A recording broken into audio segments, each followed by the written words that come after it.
My name is Andy Sontag. I am the Vice President of Information Technology at Rythym Pharmaceuticals, which is located here in Boston, Massachusetts.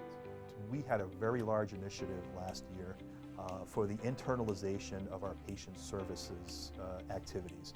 In life sciences, supporting the patients obviously are very important, especially with the complicated indications that we have. When we were a little bit smaller, we used to outsource that to a third party, and anytime you have a third party do it, it maybe doesn't have the intimacy of knowledge and relationship that we needed to have. We knew we were going to internalize that, both in process and systems, because everything was kind of turnkey outside.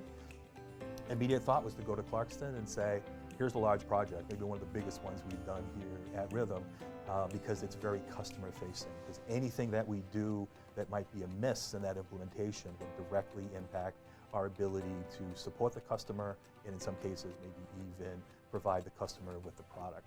So when we talked to Clarkston, really in that initial idea, we had a few people join our team that did just an amazing job.